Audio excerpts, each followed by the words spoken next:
KSU നേതാവായ അൻസിൽ ജലീൽ വ്യാജ degree certificate സമ്പാദിച്ചു എന്നുള്ള ആരോപണം SFI നേതാക്കളും CPM നേതാക്കളും ഉയർത്തിയ ആരോപണം, CPMന്റെ മുഖപത്രമായ ദേശാഭിമാനി ഉയർത്തിയ ആരോപണം അതെല്ലാം പച്ചക്കള്ളമാണ് എന്ന് തെളിഞ്ഞിരിക്കുകയാണ്. പോലീസ് അന്വേഷണം നടത്തി പോലീസ് കോടതിയിൽ കൊടുത്ത റിപ്പോർട്ട് ഇത് വ്യാജരേഖ ചമച്ചതാണെന്നാണ്. ഇദ്ദേഹത്തിന്റേത് വ്യാജ സർട്ടിഫിക്കറ്റ് ആണെന്ന് പറഞ്ഞ് മനഃപൂർവ്വമായി വ്യാജരേഖ ചമച്ചതാണ് എന്നാണ് ഇപ്പോൾ പുറത്തു വന്നിരിക്കുന്ന റിപ്പോർട്ട്. പോലീസ് വിശദമായ അന്വേഷണം നടത്തി അദ്ദേഹം പഠിച്ച വിദ്യാഭ്യാസ സ്ഥാപനങ്ങളിൽ, അദ്ദേഹം ജോലി ചെയ്ത സ്ഥലങ്ങളിൽ, PSCയിൽ, എംപ്ലോയ്മെന്റ് എക്സ്ചേഞ്ചിൽ എല്ലായിടത്തും പരിശോധന നടത്തി. ഇത് വ്യാജ രേഖയാണ്, ഇദ്ദേഹം വ്യാജ ഡിഗ്രി സമ്പാദിച്ചത് എന്ന് കള്ളരേഖയുണ്ടാക്കി അദ്ദേഹത്തെ അപമാനിക്കുന്നതിന് വേണ്ടി നടത്തിയ ശ്രമമാണ് എന്ന് പുറത്തു വന്നിരിക്കുകയാണ്. ദേശാഭിമാനി പത്രമാണ് വ്യാജരേഖ ചമച്ചത്. ദേശാഭിമാനിയിൽ ഇത് വ്യാജരേഖ ചമച്ച ആ ലേഖകൻ KPCC പ്രസിഡന്റിനെതിരായിട്ടും എനിക്കെതിരായിട്ടും നിരവധിയായ വ്യാജ വാർത്തകൾ നിരന്തരമായി കൊടുക്കുന്ന ഒരാളാണ്. ദേശാഭിമാനിയുടെ നേതൃത്വത്തിന്റെ അറിവോടുകൂടി, CPM നേതൃത്വത്തിന്റെ അറിവോടുകൂടിയാണ് ഈ വ്യാജരേഖ ചമച്ചത്. ഒരു പാവപ്പെട്ട വീട്ടിലെ ഒരു വിദ്യാർത്ഥി, അയാള് വീട്ടിലെ സാമ്പത്തിക പ്രയാസം കാരണം KSU പ്രവർത്തനത്തിന്റെ ഇടയിൽ ജോലിക്ക് പോയ സമയത്ത് അയാൾ വ്യാജരേഖ ഉണ്ടാക്കി, വ്യാജ ഡിഗ്രി സർട്ടിഫിക്കറ്റ് ഉണ്ടാക്കി എന്ന് തെറ്റായി ചമച്ച് അയാളെ പ്രതിയാക്കാൻ വേണ്ടി നടത്തിയ ശ്രമമാണ്. SFI സംസ്ഥാന സെക്രട്ടറി ഉൾപ്പെടെയുള്ള നിരവധി SFI നേതാക്കന്മാർ പരീക്ഷ എഴുതാതെ പാസ്സായെന്നും വ്യാജ ഡിഗ്രി സർട്ടിഫിക്കറ്റ് ചമച്ചുവെന്നും ആരോപണം വന്നപ്പോൾ KSUക്കാരും ഇതുപോലെയാണ് എന്ന് വരുത്തി തീർക്കാൻ വേണ്ടി മനഃപൂർവ്വമായി നടത്തിയ ശ്രമമാണ്. ഞങ്ങൾ ഇതിനെക്കുറിച്ച് ഈ ആരോപണം വന്നപ്പോൾ തന്നെ അന്വേഷിക്കുകയും ഇത് തീർത്തും വ്യാജമാണ്, തെറ്റായ ആരോപണമാണ് എന്ന് മനസ്സിലാക്കി അത് മാധ്യമപ്രവർത്തകരോട് പറയുകയും ചെയ്തു. ഞാനത് പറഞ്ഞതിന്റെ പിറ്റേ ദിവസം എനിക്കെതിരായിട്ടും ഞാൻ ഈ വ്യാജ ഡിഗ്രി സംഘടിപ്പിച്ച അൻസിൽ ജലീലിനെ സംരക്ഷിക്കുകയാണ് എന്ന രീതിയിലുള്ള വാർത്ത വന്നു. അപ്പൊ ഈ വിദ്യാർത്ഥിക്ക്, ആ വിദ്യാർത്ഥിക്കുണ്ടായ മനക്ലേശത്തിന്, അപകീർത്തിക്ക് ദേശാഭിമാനിയും CPMഉം നഷ്ടപരിഹാരം കൊടുക്കണം എന്ന് ഞങ്ങൾ ആവശ്യപ്പെടുന്നു. ഈ ലേഖകനെ, നിരന്തരമായി വ്യാജ വാർത്തകൾ ചമയ്ക്കുന്ന ഈ ലേഖകനെ ദേശാഭിമാനിയിൽ നിന്നും പിരിച്ചുവിടുകയാണ് യഥാർത്ഥത്തിൽ വേണ്ടത്. അവരുടെ മാനേജ്മെന്റ് തീരുമാനിക്കട്ടെ. അതായത് KPCC പ്രസിഡന്റ് മോൻസൺ മാവുങ്കൽ ഒരു പെൺകുട്ടിയെ പീഡിപ്പിച്ച സമയത്ത് KPCC പ്രസിഡന്റിന്റെ സാന്നിധ്യം അവിടെ ഉണ്ടായിരുന്നു എന്ന് തെറ്റായി വാർത്ത കൊടുത്തതാണ്. അപ്പൊ ദേശാഭിമാനിയിൽ കോൺഗ്രസ് നേതാക്കന്മാരെ, പ്രതിപക്ഷ നേതാക്കന്മാരെ അപമാനിക്കുന്നതിന് വേണ്ടി ഒരു സംഘത്തെ ചുമതലപ്പെടുത്തിയിരിക്കുകയാണ്. ആ സംഘത്തിന്റെ തലപ്പത്ത് നിൽക്കുന്ന ഈ ലേഖകനാണ് ഒരു പാവപ്പെട്ട വീട്ടിലെ ഒരു കുട്ടി, ഒരു വിദ്യാർത്ഥിയെ സംബന്ധിച്ച് ഇല്ലാത്ത കേസുണ്ടാക്കി കഷ്ടപ്പെടുത്താൻ വേണ്ടി ശ്രമിച്ചത്. ഈ വിഷയം വളരെ ഗുരുതരമാണ്. പോലീസ് തന്നെ അന്വേഷണം നടത്തി കോടതിയിൽ കൊടുത്തിരിക്കുന്ന വളരെ കൃത്യമായ റിപ്പോർട്ടാണ്. വ്യാജ BCom സർട്ടിഫിക്കറ്റ് ഉപയോഗിച്ച് അൻസിൽ ജലീൽ ജോലി ആവശ്യങ്ങൾക്കും മറ്റുമായി ദുരുപയോഗം ചെയ്തു വരുന്നതായി ആരോ പത്രമാധ്യമങ്ങളിൽ വ്യാജ വാർത്ത നൽകിയതിന്റെ അടിസ്ഥാനത്തിൽ എന്നാണ് പറഞ്ഞിരിക്കുന്നത്.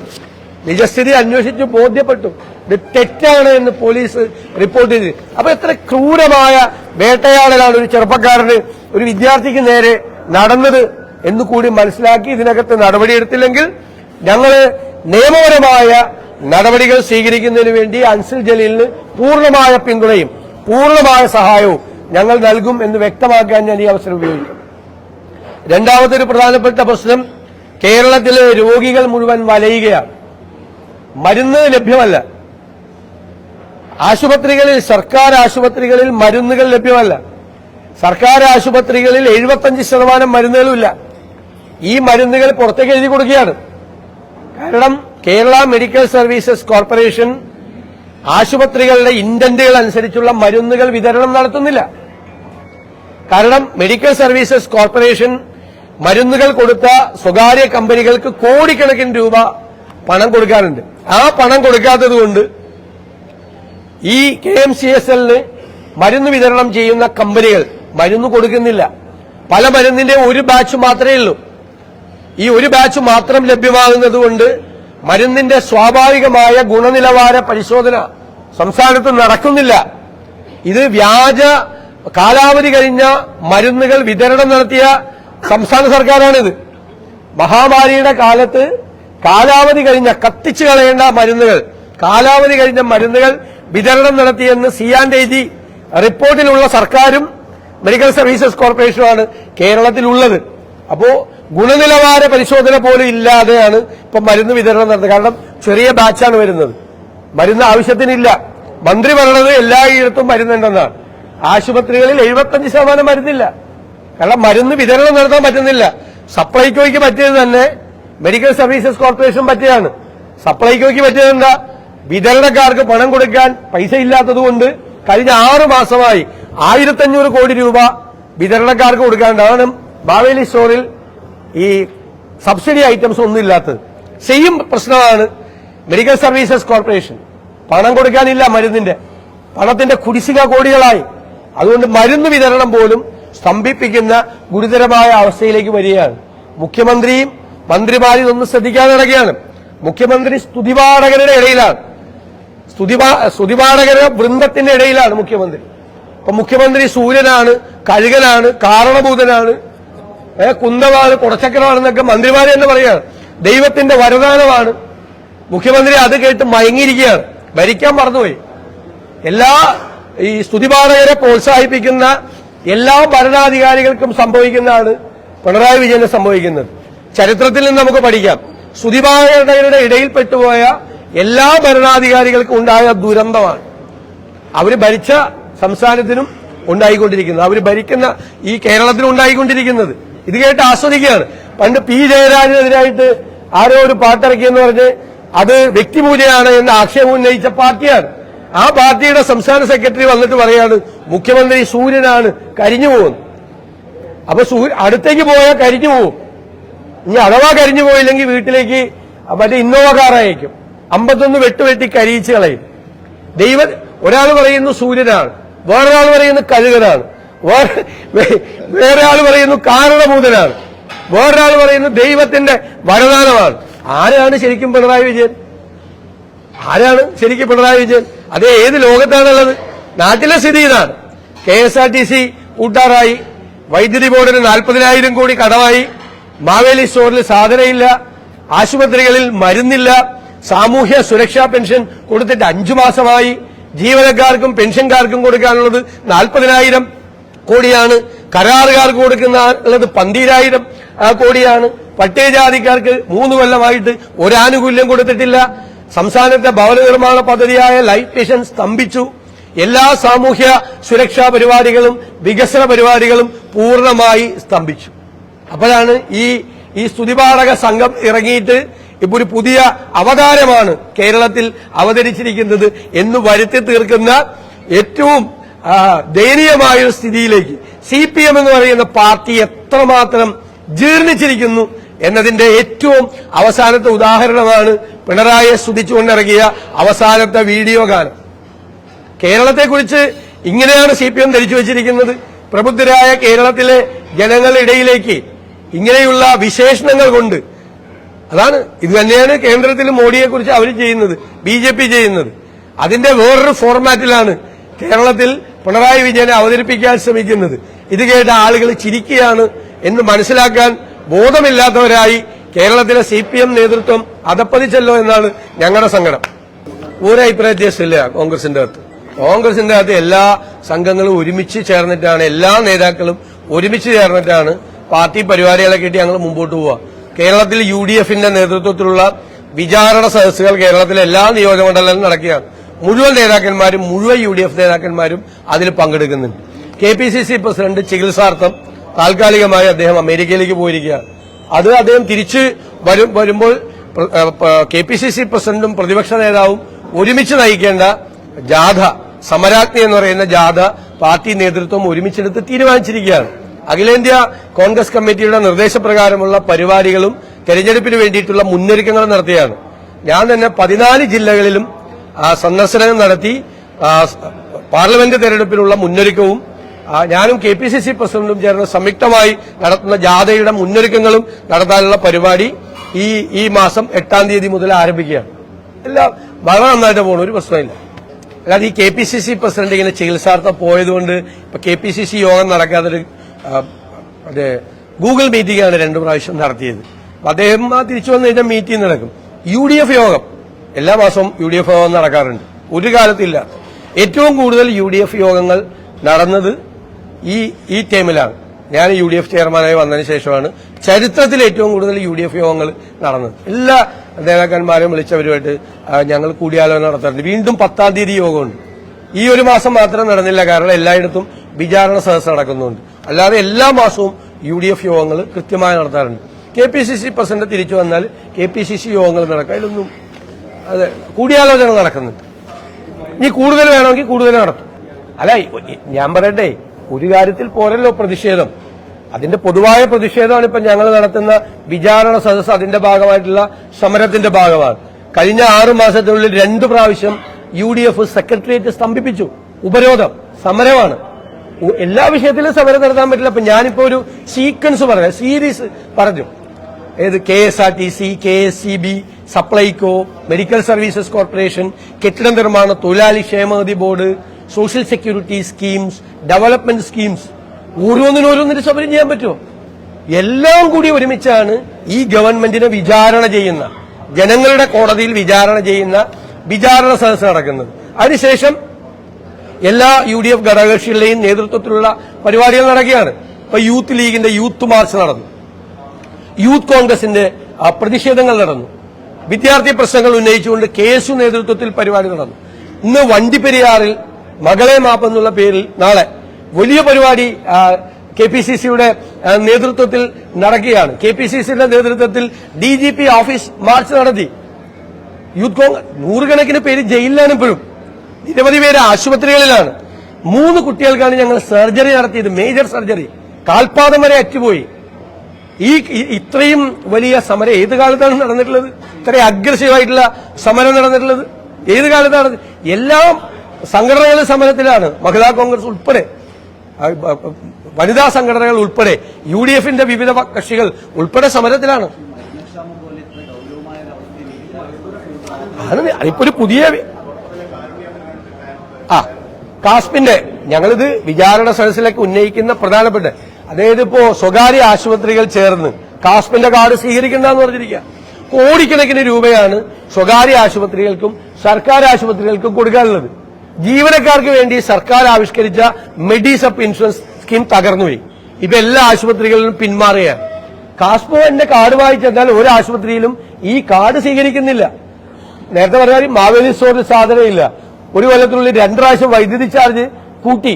ബസ് സർവീസുകൾ റദ്ദാക്കുന്നു. കേരളം കണ്ട ഏറ്റവും പരിതാപകരമായ ഒരു അവസ്ഥയിലേക്ക് ഈ സംസ്ഥാനം കൂപ്പുകുത്തുകയാണ്. അപ്പൊ അതിന്റെ സമരങ്ങളാണ് നടക്കുന്നത്. ഇതല്ലേ നമ്മൾ റേസ് ചെയ്താണല്ലോ. ഞങ്ങൾ 2020 ഡിസംബറിൽ തന്നെ ഞാൻ കൺവീനറായിട്ട് ശ്രീ രമേശ് ചെന്നിത്തല നിർദ്ദേശിച്ചനുസരിച്ച് ഞങ്ങളൊരു വൈറ്റ് പേപ്പർ ഇറക്കി. കഴിഞ്ഞ കൊല്ലം ഒരു വൈറ്റ് പേപ്പർ ഇറക്കി UDF. ഇതിലൊക്കെ ഞങ്ങൾ കൃത്യമായി, നിങ്ങളതൊന്ന് വായിച്ചു നോക്ക്, കൃത്യമായ മുന്നറിയിപ്പ് UDF നൽകിയതാണ്. അപകടകരമായ നിലയിലേക്ക് സംസ്ഥാനം പോകുന്നു. ഇവര് നികുതി പിരിക്കുന്നില്ല. ഞാൻ ചോദിക്കട്ടെ, ഇപ്പൊ താങ്കൾ പറഞ്ഞല്ലോ കേരളീയം നടത്തി, നവകേരള സദസ് നടത്തി, ഇതിനൊക്കെ പൈസ പിരിച്ചതാരാ? ആർക്കായിരുന്നു ചുമതല? GSTയുടെ അഡീഷണൽ കമ്മീഷണർ ഇന്റലിജൻസ്. അയാൾക്ക് സമ്മാനം കൊടുക്കുക മുഖ്യമന്ത്രി, ഏറ്റവും കൂടുതൽ പണപ്പിരിവ് നടത്തിയത്. അയാളുടെ ശരിക്കും ജോലി എന്താ? നികുതി വെട്ടിപ്പ് തടയലാണ് അയാളുടെ ജോലി. അയാളുടെ നേതൃത്വത്തിലാണ് പണപ്പിരിവ് നടക്കുന്നത്. അറിയോ, കേരളം ഇന്ന് ഇന്ത്യയിൽ ഏറ്റവും കൂടുതൽ നികുതി വെട്ടിപ്പ് നടക്കുന്ന സംസ്ഥാനമാണ്. ഞങ്ങൾ നിയമസഭയ്ക്കകത്തും പുറത്തും പറഞ്ഞു, നികുതി വെട്ടിപ്പുകാരുടെ പറുദീസയാണ് കേരളം. ചെക്ക് പോസ്റ്റ് ഇല്ലല്ലോ. GST വന്നപ്പോ ക്യാമറയില്ല, ഇന്റലിജൻസ് ഇല്ല, സർവൈലൻസ് ഇല്ല. ആർക്കും കൊണ്ടുവന്ന് കേരളത്തിൽ എന്തും വിൽക്കാം. അതുകൊണ്ട് നികുതി വരുമാനം ഗണ്യമായി കുറയാ. 25 വർഷം മുമ്പ് സ്വർണത്തിൽ നിന്ന് കിട്ടിയ വരുമാനമാണ് ഇപ്പോഴും കിട്ടുന്നത് സ്വർണത്തിൽ നിന്ന്. 25 വർഷം മുമ്പ് 4000 രൂപയാണ് ഒരു പവനുണ്ടായിരുന്നത്, ഇപ്പൊ 50,000 രൂപയാണ്. അപ്പൊ 10,000 കോടി രൂപ വരുമാനം കിട്ടുന്ന സ്ഥലത്ത് 500 കോടി രൂപയാണ് കിട്ടുന്നത് സ്വർണത്തിൽ നിന്ന്. കേരളത്തിലാണ് ഏറ്റവും കൂടുതൽ സ്വർണ്ണ കള്ളക്കടത്ത് നടക്കുന്ന സ്ഥലം. സ്വർണം ഏറ്റവും കൂടുതൽ വ്യാജമായി വിൽക്കപ്പെടുന്ന സ്ഥലം, ടാക്സ് ഇല്ലാതെ വിൽക്കപ്പെടുന്ന സ്ഥലം. എല്ലാ ദിവസവും ബാർ വരികയാണ്, പുതിയ ബാർ അല്ലേ? ബാറിൽ നിന്നുള്ള വരുമാനം താഴേക്ക് പോവാണ്. ബാറിൽ നിന്നുള്ള വരുമാനം കിട്ടുന്നില്ല. 1000-ഓളം ഉദ്യോഗസ്ഥർ GST വകുപ്പിൽ ചുമ്മായിരിക്കുകയാണ്. കേരളത്തിന്റെ നികുതി ഭരണ സംവിധാന ചരിത്രത്തിൽ ഒരിക്കലുമില്ലാത്ത തരത്തിൽ 1000-ഓളം ഉദ്യോഗസ്ഥന്മാർ. നിങ്ങൾ അന്വേഷിക്കുക, വെറുതെ ഇരിക്കുകയാണ് നികുതി വകുപ്പിൽ. ഇതൊക്കെ ഞങ്ങൾ പ്രതിപക്ഷം നിരന്തരമായി ഉന്നയിച്ച് വാറ്റിൽ നിന്ന് GSTയിലേക്ക് മാറുമ്പോൾ സംസ്ഥാനത്തെ നികുതി ഭരണ സംവിധാനം അതനുസരിച്ച് പുനഃസംഘടിപ്പിക്കണം എന്ന് 5 കൊല്ലമായി ഞങ്ങൾ ആവശ്യപ്പെടുന്നു. ഇതുവരെ ചെയ്തിട്ടില്ല. ഇവർക്ക് എന്താണെന്ന് ഇതുവരെ മനസ്സിലായിട്ടില്ല. എന്താണ് സംഭവം ഇതുവരെ മനസ്സിലായിട്ടില്ല. അത്ര അപകടത്തിലേക്കാണ് കേരളം പോകുന്നത്. അപ്പൊ അതിന്റെ സമരമാണ് ഞങ്ങൾ ഈ പറഞ്ഞതുപോലെ. അടുത്തത് സമരാഗ്നിയാണ്. വിചാരണ സദസ് കഴിഞ്ഞാൽ ഒരു ബ്രേക്കും ഇല്ലാതെ സമരത്തിലാണ്.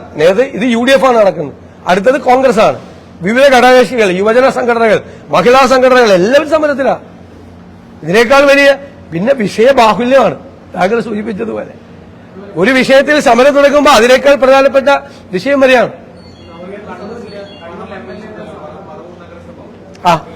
അപ്പൊ മുഖ്യമന്ത്രി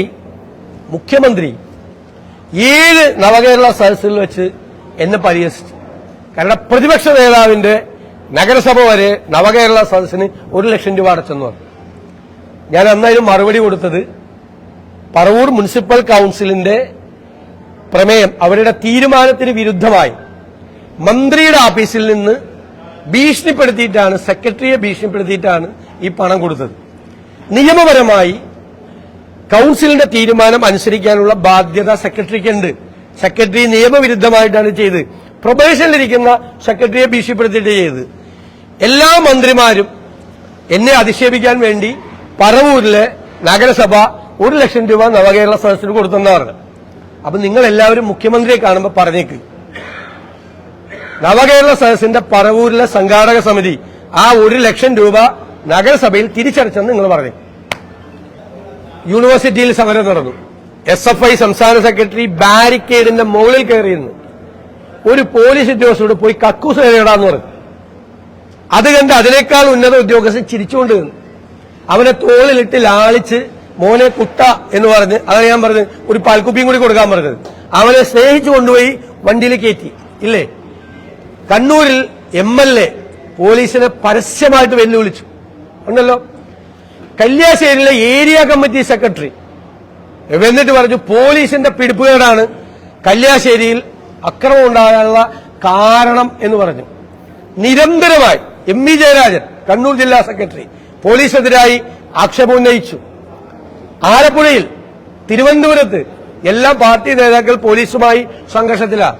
എല്ലായിടത്തും പോലീസിനെ നോക്കുകുത്തിയാക്കി മാറ്റി. യഥാർത്ഥത്തിൽ ഈ ഒരു പോലീസ് ഉദ്യോഗസ്ഥരോട് പോയി കക്കൂസ് കയറിട എന്ന് പറയുമ്പോൾ, SFI നേതാവ് പറയുമ്പോൾ അവരെ ശാസിക്കാൻ ഈ ആഭ്യന്തര വകുപ്പിന്റെ ചുമതലയുള്ള ഈ മുഖ്യമന്ത്രി എവിടെ പോയിരിക്കുകയാണ്? പോലീസ് സേനയ്ക്ക് മുഴുവൻ അപമാനമല്ലേ? പോലീസിന്റെ മുറയിലല്ലേ പോയത്? MLA വിരട്ടുന്നു പോലീസിനെ, SFI നേതാക്കന്മാർ വിരട്ടുന്നു, DYFI നേതാക്കന്മാർ വിരട്ടുന്നു, പോലീസ് സ്റ്റേഷനിൽ കയറിയ ആളെ തല്ലുന്നു. പോലീസ് പ്രിവന്റീവ് ഡീറ്റെയിൽസിലെടുത്ത ആളുകളെ പോലീസ് സ്റ്റേഷന്റെ അകത്ത് തല്ലുന്നു. ചാലക്കുടിയിൽ പോലീസ് ജീപ്പിന്റെ മീതെ കയറിയെന്ന് പോലീസ് ജീപ്പ് തല്ലിപ്പൊളിക്കുന്നു. SFI നേതാവ് പറയുന്നു ചാലക്കുടിയിലെ SIയെ പേപ്പറ്റിയെ പോലെ റോട്ടിലിട്ട് തല്ലിക്കൊല്ലുന്നു.